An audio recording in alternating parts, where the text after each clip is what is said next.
Jérémie 17,5 Mokadin la Jérémie, il y a 17. nous révèle que nous ne devons jamais nous appuyer sur la chair. Et l'exabisoto yé kamanikolo na motote. L'homme est mortel. Moto akufaka. L'homme passe. Moto alekaka. L'homme est vulnérable. Moto alembaka. L'homme ment. Moto akosa. L'homme est hypocrite. Moto azaka bilongi mi. Dieu est fidèle. Soki nzamba asembo. Ça tombe sur celui qui est derrière. Peu importe son rang social, Ata soki pas ali moto mbongo to pa tout être humain a de la valeur. Kela munyoso na bomo ya sana moto. Mais dans vos relations, toutes les relations n'ont pas la même valeur. Si tu n'utilises pas l'intelligence de Joseph, tu resteras pauvre alors que Dieu t'a mis au milieu des grands. Que Jésus te délivre. Lorsqu'on est intelligent, on sait dans sa vie qui est qui. On ne mélange pas tout le monde. Tu vois là pourquoi tu n'arrives pas à être béni. Tu connais beaucoup de gens, mais tu n'es pas béni.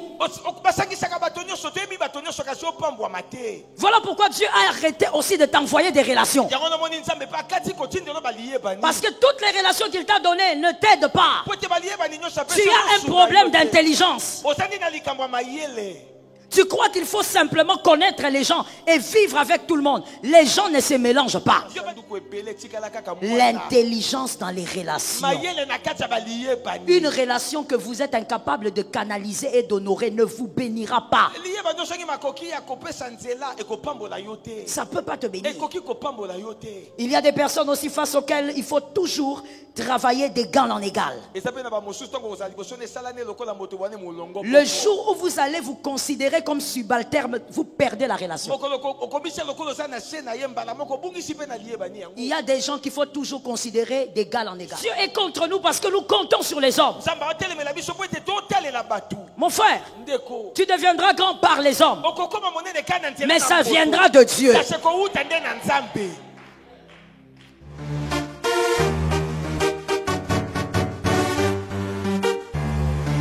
Shalom bien-aimé dans le Seigneur Jésus-Christ.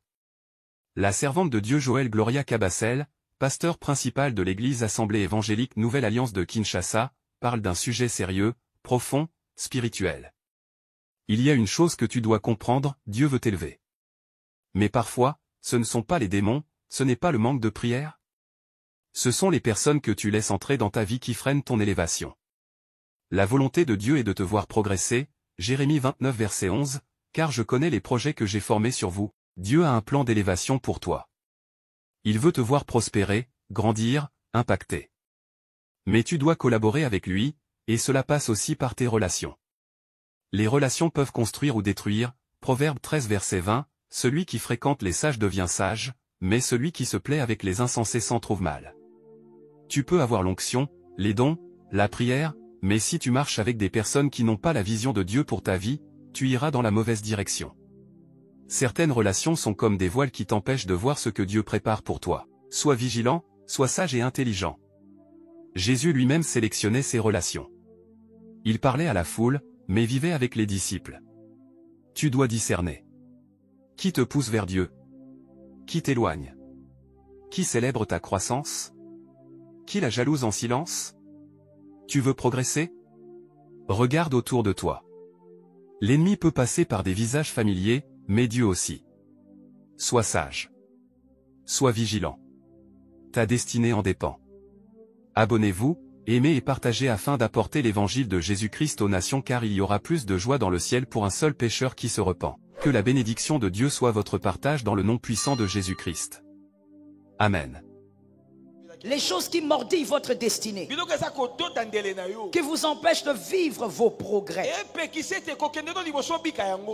Les progrès n'arrivent pas parce que vous êtes intelligent. Les progrès arrivent aussi parce qu'on associe l'intelligence à la sagesse. Que quelqu'un me dise sagesse. Merci, ça tombe sur ceux qui sont derrière. L'intelligence permet l'innovation. Et la sagesse, elle crée la visibilité de l'innovation. Je finis les phrases. Ok? L'intelligence, je reprends, l'intelligence produit l'innovation. Et l'innovation pour qu'elle soit visible, il faudrait que la sagesse crée des brèches. Donc, par l'intelligence, il y a des innovations. Et c'est par la sagesse que ces innovations vont devenir visibles. L'intelligence attire les relations autour de vous. Cette phrase, il faut absolument l'écrire. L'intelligence attire les relations autour de vous. Ça attire une curiosité autour de votre personne. Mais si ça s'arrête là, il n'y aura pas de résultats, il n'y aura pas de progrès évidents. Lorsque l'intelligence crée les relations, la sagesse doit vous aider à bénéficier de chacune des relations. C'est par la sagesse, listen well. C'est par la sagesse qu'on bénéficie de chacune des relations. Il ne suffit pas d'être intelligent. L'intelligence va attirer les hommes vers vous. Mais qu'est-ce que vous faites de ces relations? Ça, c'est la sagesse. C'est comme ça que vous verrez des gens qui n'ont pas les relations que vous avez, mais ils profitent des relations plus que vous. J'espère vraiment qu'on va très bien écouter aussi mon interprète. C'est important de comprendre ce sujet. Relations, vous en bénéficiez parce que vous êtes sage. Que quelqu'un dise à son âme la sagesse. La sagesse. C'est cité le germe, le deuxième germe à alimenter. L'intelligence et la sagesse qui ont des relations. L'intelligence et la sagesse dans la gestion des relations. Allons-y. C'est par les hommes que Dieu vous amènera au sommet. Ça passera forcément par les hommes. Pourquoi? Parce que par là, Dieu nous apprend aussi à être humbles. Nous devons dépendre les uns des autres. Parce que, il faut changer de terme, hein? Nous devons dépendre des uns des autres parce qu'on doit apprendre l'humilité. Voilà. Et donc, pour arriver à tes progrès, tu vas passer par les hommes. Tu vivras des progrès, tu passeras par les hommes. Cet amen est pourri, donne-moi un amen. Tu vivras des grandes choses cette année. Mais Dieu va utiliser des hommes. Mais écoutez, en amont, laissez-moi régler quelque chose. On passe par les hommes parce que Dieu l'a décidé. Et donc, on compte sur Dieu, on ne compte pas sur les hommes. On s'appuie sur Dieu, on ne s'appuie pas sur l'homme. Malheur à celui qui s'appuie sur la chair.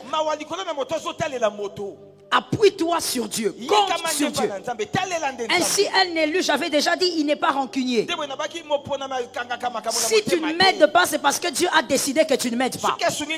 Parce qu'en réalité, même si tu ne veux pas m'aider, si Dieu veut passer par toi, tu m'aideras. Ça tombe sur un homme intelligent. En réalité, même si Dieu décide que c'est lui, il va t'aider. Même avec la colère, il va le faire. Alors je dis à une âme, lève ta main droite et dis sans rancune. Sans rancune. Merci. Jérémie 17,5 nous révèle que nous ne devons jamais nous appuyer sur la chair. L'homme est mortel. L'homme basse. L'homme est vulnérable. L'homme ment. L'homme est hypocrite. Dieu est fidèle. Ça tombe sur celui qui est derrière. Je sens la foi là derrière. Si vous continuez comme ça, les gens devant là-bas, je vais vous mettre derrière. Derrière, je mets devant. Parce que je sens la foi là-bas. Je dis, l'homme est faible. L'homme est limité. Même dans le temps, il est limité. Dieu seul reste éternel. Et donc, c'est celui sur qui tu dois compter. Jérémie 17,5 nous révèle que c'est une malédiction de compter sur la chair. Ainsi, voyez pourquoi nous sommes nombreux dans les églises, mais il y a une malédiction de Dieu sur nos têtes. Dieu est contre nous parce que nous comptons sur les hommes. Mon frère, tu deviendras grand par les hommes, mais ça viendra de Dieu. Un homme, ses mains, ta destinée. Ta destinée est entre les mains de Dieu. Compte sur Dieu. Si un homme te fait du bien, acclame et dis à cet homme merci. Mais acclame Dieu. Si une personne refuse, dis-toi que c'est Dieu qui a refusé. Ne t'appuie jamais sur un homme. Ah, je déclare au nom de Jésus que cette année, ta bénédiction arrive par un homme, même si son cœur est noir. Même si c'est le pharaon, que la bénédiction arrive. Ça tombe sur quelqu'un. Même si c'est le pharaon de votre famille. Même si c'est la personne la plus méchante. Si ça doit passer par lui, que la bénédiction t'atteigne. Ça tombe sur tes enfants au nom de Jésus. Ce sont des choses qu'il faut retenir, ça vous garde le cœur. Non, il a aidé tout le monde ici sauf moi. Si Dieu veut qu'on t'aide, on va t'aider. Même si tu ne demandes rien.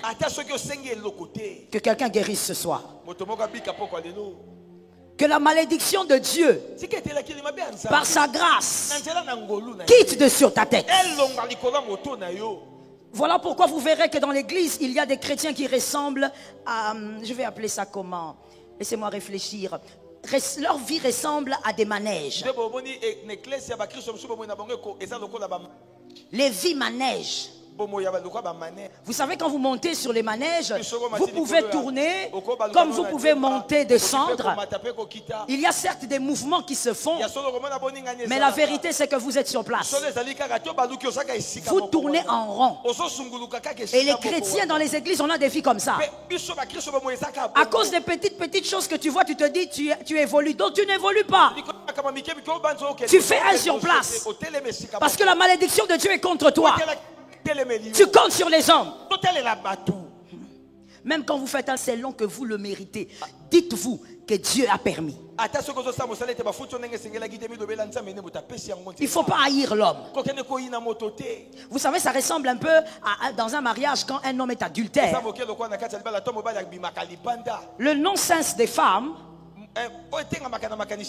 c'est que quand son mari est adultère, elle va acculer la femme qui est dehors.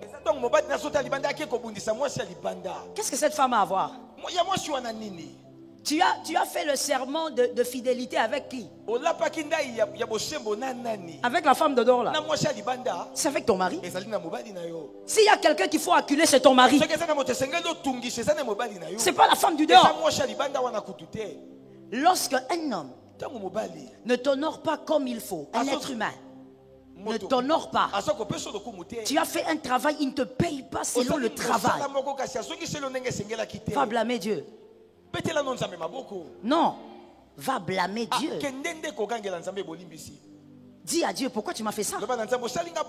Parce qu'en réalité, Dieu est capable de vous payer, là même vous n'avez rien fait.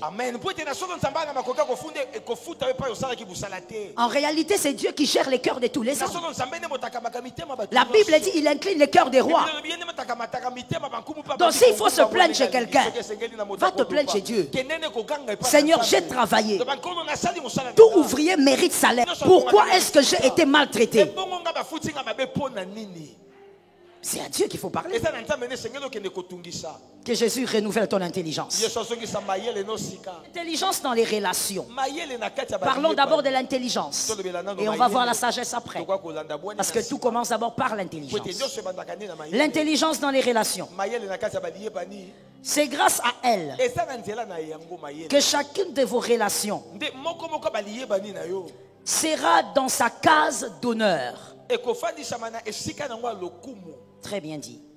C'est à cause de votre intelligence. On passe cet enseignement, je ne sais pas quoi dire. Genèse 40, 12, 18. Genèse 40, 12, 18. Genèse 40, 12, on saute, il y a 18. Genèse 40. Là, nous voyons Joseph faire exactement les choses par l'intelligence. Là, ce n'est pas la sagesse, c'est l'intelligence. Joseph parle d'abord à les chansons. Il donne l'interprétation du rêve. Et ensuite Joseph lui dit, quand tu sortiras, parle au roi en ma faveur et sors-moi d'ici.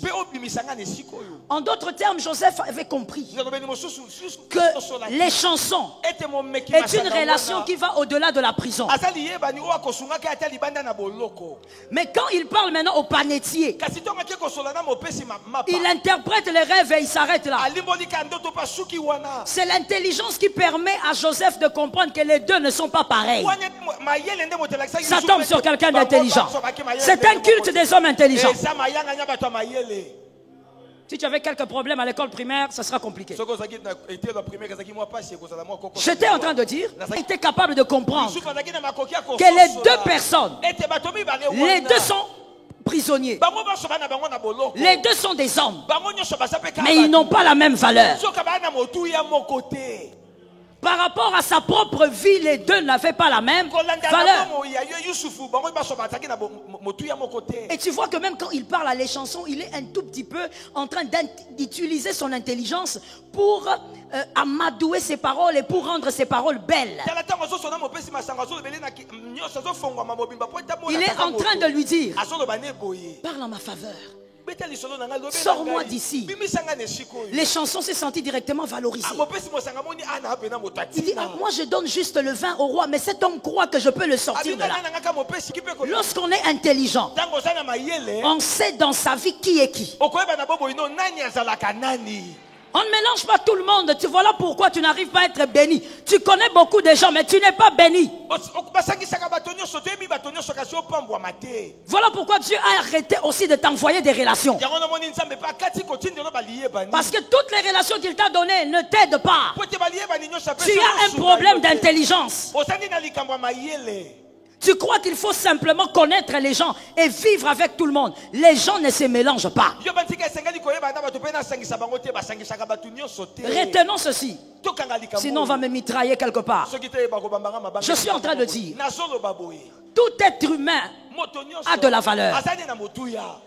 Tout homme a de la valeur. Peu importe sa race, peu importe sa spiritualité. Répète ça. Voilà. Peu importe son rang social, tout être humain a de la valeur. Mais dans vos relations, toutes les relations n'ont pas la même valeur. Si tu n'utilises pas l'intelligence de Joseph, tu resteras pauvre alors que Dieu t'a mis au milieu des grands. Que Jésus te délivre.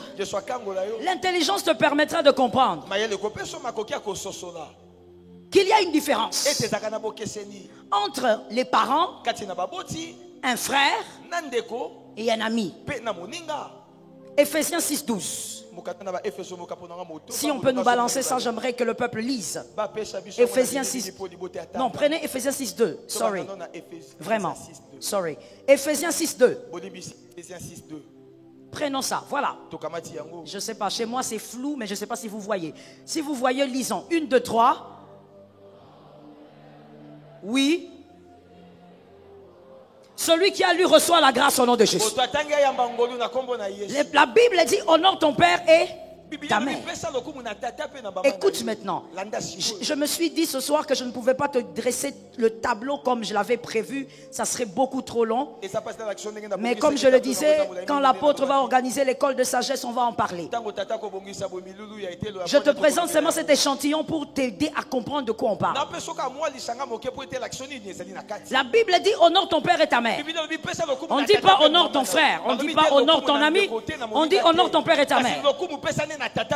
Écoute, les cases d'honneur, les parents biologiques et même spirituels, on les honore. Cet amen est très pourri. Oh mon Dieu, il y a des gens qui ont des cœurs noirs ici. Tu n'aimes pas ton papa? Tu n'aimes pas ta maman? Même si elle est sorcière, tu dois l'aimer. Je disais, le parent biologique, on l'honore. Donne-moi 3 amens. Je vais te guérir avec le Saint-Esprit. Ton papa, c'est lui qui t'a mis au monde. Vous savez, je comprends que les gens ne disent pas mais. Surtout les jeunes. Parce que vous êtes la génération VIP. Vous avez grandi avec une mentalité où tu crois que papa c'est ton ami. Que maman c'est ton ami. Maman t'appelle, fais la vaisselle, tu es là en train de parler. J'ai déjà dit aux mamans qui vivent ça, venez me louer. Offrez-les, gratuit. Je vais me mettre dans cette cuisine-là. Que je vois cette fille-là te répondre. La baston, elle aura ça de la tête au pied, alpha à oméga. Toi, on t'envoie par celle qui t'a porté 9 mois. Cette femme a risqué sa vie en te donnant la vie. Toi, elle t'appelle. Tu es là en train de traîner les pieds. Comme si tu avais une maladie. Ma soeur, je vais te donner une. Tu vas oublier ton prénom. Le père, ça sonore. Donne-moi un amen brutal. La mère, ça sonore. On ne remplace pas ces gens-là. Même après leur mort, ils sont sacrés. Je te rechoque. Même après leur mort, ils sont... Tu ne peux pas être là, cette génération pourrie. Pourrie. Il y a des asticots.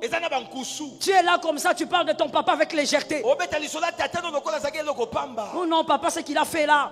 En tout cas, papa exagère. C'est avec ta bouche que tu parles. Faut revoir si c'est avec la bouche que tu parles. La bouche, même quand tu dis même papa exagère, tu vois ta bouche que tu utilises là. Si on regarde bien, ça ressemble à ton papa.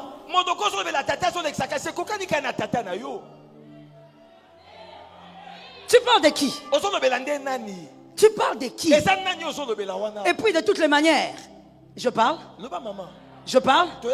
Il y a des gens qui resteront vivants ici. Après ces cultes, ils vont rester vivants. On va parler alors. De toutes les manières, c'est normal que vous normalisez l'impolitesse. À la maison, vous êtes VIP.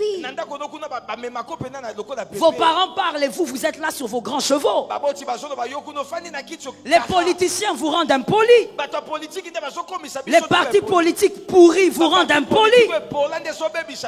Ou vous croyez que vous devez répondre et parler à n'importe qui.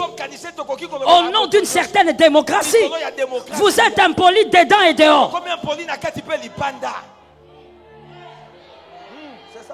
Vous êtes impoli tout le temps. Ton père passe. Toi tu es assis. Comme quelqu'un qui est en train de voir les anges monter et descendre. Et lui il passe. Et tu es à l'aise. Et des fois même il te parle, tu es là, tu secoues la tête. Hein? Vieux. C'est à lui que tu parles comme ça. Cet homme-là qui t'a payé les études. Cet homme-là qui t'a nourri une fois la nuit. Cet homme qui est sorti quand tu étais malade, il est allé chercher les médicaments. Je dis respecte tes parents. Honore tes parents. Donne-moi un amen brutalisé. Papa, on respecte. Maman n'a pas de prix. Voilà pourquoi même à l'église vous êtes hypocrite. Hypo. Vous faites semblant de respecter les parents spirituels. Vous ne pouvez pas respecter cet homme que vous appelez père si vous ne respectez pas votre père biologique. Tu fais l'hypocrisie. Voilà pourquoi tu es prompt à trahir. Parce qu'en réalité, tu n'as jamais eu le fondement du respect et de l'honneur. Moi, je ne peux jamais croire au respect d'une personne, ta mère biologique. Tu n'as pas honoré celle qui t'a porté. C'est moi que tu as rencontré un jour que tu vas honorer. Menteur. Ah, je vais te faire mal. Je ne sais même pas pourquoi Daddy m'avait classé.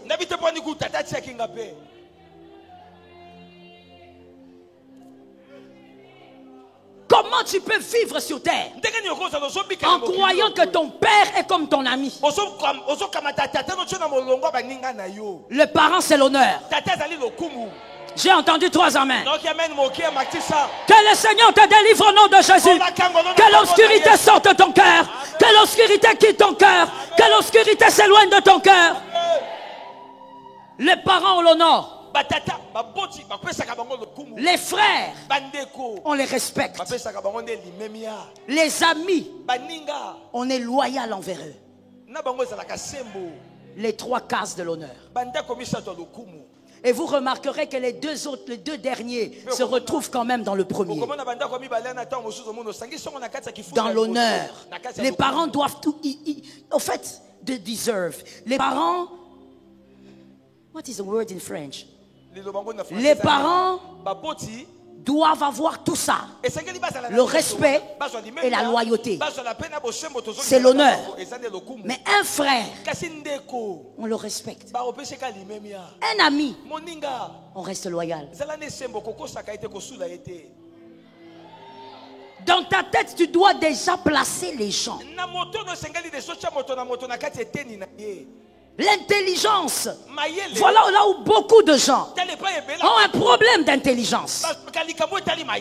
Tu es beau. Tu es belle. Mais l'intelligence te fait défaut. Tu mélanges les choses qu'on ne mélange pas. Tu ne vas jamais bénéficier des relations que Dieu te donne. Que quelqu'un dise à son âme, je dois fixer ces choses. Je dois fixer ces choses. Merci. Ceux qui ne sont pas hypocrites ont parlé. Écoute, je vais rapidement principe de relation. Il y a des relations éternelles. C'est-à-dire, vous êtes enfants de Dieu ici avec un frère. Vous êtes tous enfants de Dieu. C'est jusqu'au ciel que vous serez frères. Les relations éternelles. Il y a les relations pour tout le parcours terrestre. Tant que tu seras sur terre, il y a des gens qui ne te quitteront pas selon le plan de Dieu. Des gens qu'on ne lâche pas jusqu'à ce que vous allez mourir. Il y a aussi les relations temporaires. Une relation que vous avez qui doit pas terminer après 5 ans, après 10 ans, après 15 ans.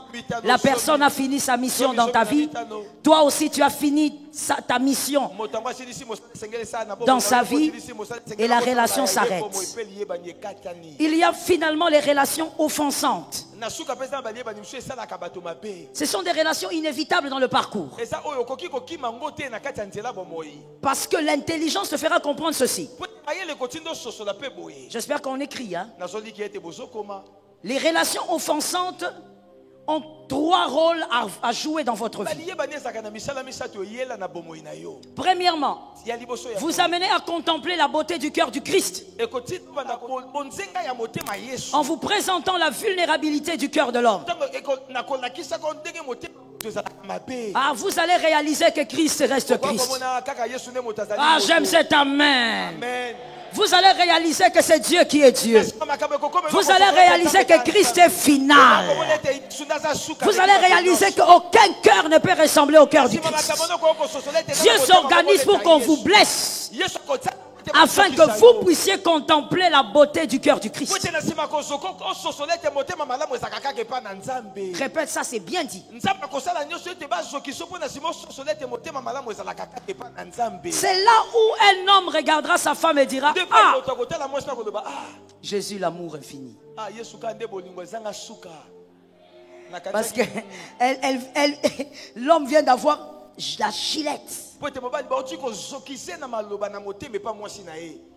Dieu est le seul amour. Et vous verrez aussi une femme. Parmi les femmes qui aiment publier, hein, vous verrez sa publication. Seul Jésus console. Le problème, c'est que toi, tu es la seule à ne pas savoir que ce ne sont pas les hommes bêtes qui lisent. Les hommes intelligents lisent aussi. Et on a compris que tu as été choqué. Jésus, le seul consolateur. Là, la femme mariée vient de recevoir quelque chose. Au fait, quand les gens te blessent, Christ veut t'apprendre que tu vois la différence. Parfait. Son cœur est parfait. Je n'ai pas entendu. Son cœur est parfait. Son cœur est excellent. Il n'y a pas de pareil. Et la deuxième raison pour laquelle Christ permet les offenseurs. Vous blesser, précisément, il faut préciser ça. Vous faire grandir en sagesse. Et vous rendre prudent. Celui qui n'a jamais été blessé ne comprendra pas la valeur de la prudence. Celui qui n'a jamais ne comprendra pas l'importance de la prudence du serpent. Quand tu as déjà été trahi, blessé, tu seras prudent comme un serpent. Très prudent. Tu regardes comme si tu ne regardes pas. Qu'on sourisse pas, toi tu regardes prudemment. Parce que Dieu t'a enseigné la prudence par les offenseurs. Je veux parler à quelqu'un, je parle à un homme intelligent, une femme intelligente. Écoute, si tu connais le nom de ton offenseur, le nom de ton traître, le nom de cet homme ingrat, cette femme ingrate, dis merci Seigneur. Dis merci Seigneur pour sa présence dans ma vie. Car c'est grâce à toi que j'ai appris à être prudent. Ça tombe sur les fils de la maison. C'est grâce à toi que j'ai appris la prudence. Vous savez, des fois, si vous les rencontrez en route, écoute, tu vas lui dire, ça c'est made in Aena. Quand tu vas le voir, quand tu vas voir ton Judas, quand tu vas voir ton traître, tu le regardes, tu dis bonjour mon frère. Comment tu vas? Alors lui, il aura un peu peur. Quand quelqu'un fait... Oui, ça va. Il dit, je voulais seulement te dire, tu vois le jour où je t'ai rencontré, ça a été le plus beau jour. Parce que ce jour-là, j'ai grandi. Est-ce que quelqu'un entend? Les gens qui vous trahissent vous font grandir. Tu deviens prudent. Oh my Jesus. Que l'Éternel t'aide. Troisième raison pour laquelle il y a ces relations-là, les relations qui blessent, ces relations vous ascensent. Comme avec Jésus et Judas. Voici la puissance du pardon. Vous découvrirez le voltage du pardon. Et combien le pardon est puissant lorsque vous donnez. Même si l'autre ne le mérite pas, mais quand vous donnez, il y a un voltage. Et ce pardon vous ascense. Celui qui a été trahi, qui sait pardonner, a une place au sommet. Mais ça tombe sur toi. Donc gérez vos relations avec intelligence. Le manque d'intelligence vous amènera à mélanger tout le monde et ça sera une catastrophe. Jésus, le grand maître, il savait qui étaient les mangeurs de pain. Il savait qui étaient les 12. Il savait aussi dans les 12 qui étaient les 3. Jésus ne mélangeait pas tout le monde. Il savait que quand il fallait aller prier, il devait se retrouver avec 3. Je choque. Est-ce que je peux choquer? Je n'entends pas bien. Hein? Est-ce que je peux choquer? Et réchoquer? Quelque chose que j'ai vu quand je travaillais ceci.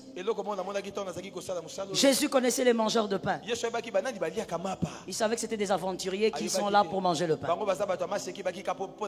Mais Jésus ne les chassait pas. Parce que le nombre là était important. Quand il devait se retirer, il avait les 12. Et quand il devait monter pour aller invoquer, il prenait 3. Que les hommes... Écrivez-nous ça sur l'écran parce que ça sera pédagogique. Premièrement, Pierre. Écrivez-nous Pierre. Il y a quelqu'un qui ne savait pas qui dit. Il attend Pierre. Pierre. Mon frère, il faut lire la Bible. Hein?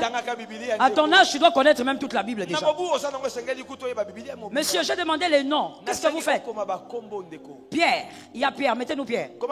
Deuxième nom. Jean. Troisième. Jacques. Pierre, le pécheur. Jean, vous le connaissez. Jean, celui qui dormait sur la poitrine de Christ. Et il y avait Jacques. Je ne sais pas si tu connais qui est Jacques. Jacques, c'est le frère de Jésus. Aujourd'hui, dans le terme d'aujourd'hui, on va dire demi-frère. Parce qu'il est le fils que Joseph avait. Parmi les enfants que Joseph avait des enfants. Parmi les enfants, il y avait Jacques. Il y a quelque chose donc que je comprends. Lorsque l'on veut faire des choses qui concernent sa destinée de manière profonde, même quand on a des hommes fidèles comme Pierre et Jean, n'oubliez pas la famille.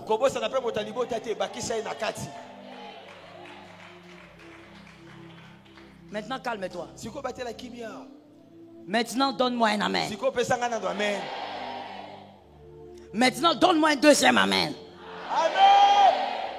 Même lorsque vous faites des choses excellentes et importantes, je dis pour votre destinée, Pierre sera là, un homme fidèle. Jean sera là, celui qui met la tête sur ta poitrine. Cherche quelqu'un de ta famille.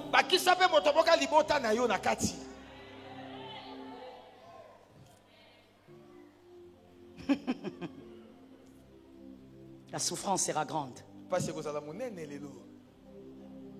Qu'est-ce que Jésus s'est dit? Non, je n'étais pas dans sa tête ni dans son cœur, mais j'essaie d'examiner et de déduire ceci. Pierre est fidèle. Il peut me protéger. Jean aussi. Il peut me protéger. Mais Jacques, au-delà de la fidélité, je suis son frère. La protection ne sera jamais la même. Donne-moi un amen brutal. Donne-moi un amen sans hypocrisie. Ça ne sera jamais pareil, mon frère. Je te réchoque. Je t'avais demandé si les gens allaient sortir vivants. Tu as dit oui. Je te réchoque. J'ai vu une image. Je me permets de le citer aujourd'hui. J'ai vu le pasteur Moïse Mbie. Après la mort de son père, il a fait quelque chose, je crois que c'était une célébration pour sa maman avec un présent pour honorer ce qu'elle a été toutes ces années de ministère. Voici la vérité. Cet homme l'a fait parce que c'est sa mère. Si ce n'était pas sa mère, on ne sait pas ce qui allait se passer. J'inverse les choses. Si c'est le serviteur là, ce n'était pas le fils d'Mbie, il n'allait pas honorer cette femme. Donne-moi un amen sans hypocrisie. Il n'allait pas honorer cette femme. Il a honoré cette femme parce qu'il est le fils d'Mbie. Ça n'a pas commencé aujourd'hui, ça a commencé avec Jésus. Il est allé avec Pierre, avec Jean et avec son frère. Parce qu'il sait qu'au-delà de l'amour, il y a le lien. Un lien les unit. Le fait qu'il soit son frère, même s'ils n'ont pas le même sang, mais c'est le fils de Joseph. Et Joseph le mari de mari. Je dis à quelqu'un, quand tu veux faire des choses qui définissent ta destinée, prends des hommes fidèles, mais cherche des hommes fidèles aussi dans ta famille. Mets-les quelque part.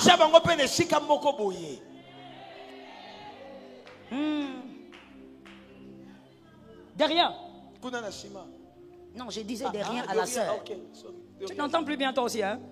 Tu es dépassé, tu es choqué? Non, ça va. Tout le monde va souffrir aujourd'hui.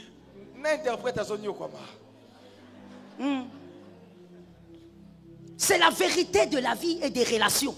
C'est l'intelligence dans les relations. Un grand médecin qui n'a pas fait des efforts pour que l'un de ses fils ou sa fille soit médecin, il a presque échoué.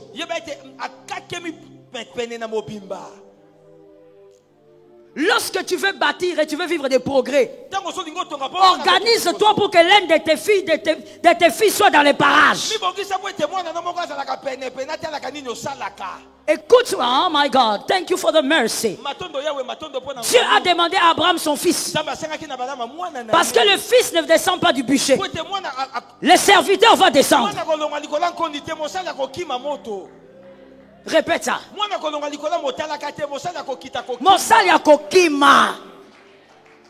Le fils reste sur le bûcher. Pourquoi? Il a confiance à son père. Mais il y a aussi une autre brèche prophétique là-bas. Parce qu'en réalité, le fils sait. La gloire du père, c'est sa gloire. Le serviteur cherche d'abord sa gloire. L'intelligence dans les relations. L'intelligence dans les relations. Que Jésus nous aide.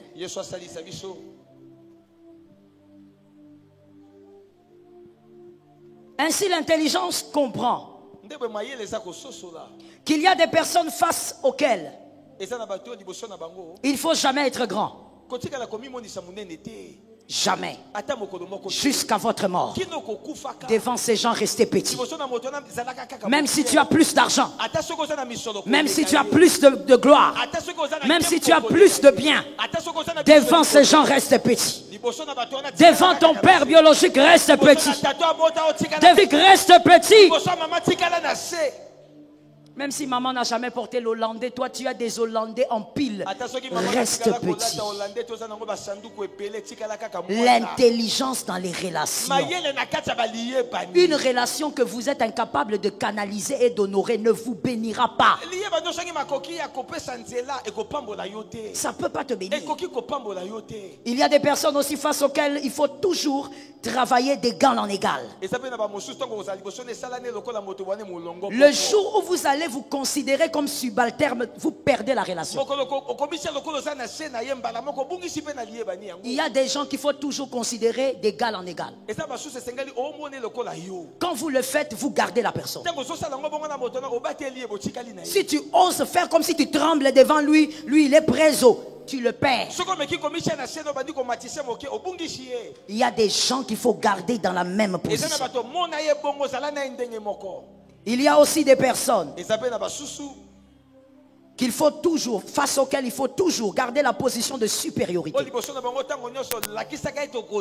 Je ne parle pas de domination, mais je parle de supériorité. Cette supériorité pour cette personne est comme un repère. Quand tu ne gardes pas cette position, la personne perd ses repères. Shalom bien-aimés dans le Seigneur Jésus-Christ. J'espère que vous avez aimé cette vidéo. Abonnez-vous et partagez pour porter l'évangile de Jésus-Christ aux nations, car il y aura plus de joie dans le ciel pour un seul pécheur qui se repent. Merci de faire partie de notre famille où on refuge Jésus-Christ.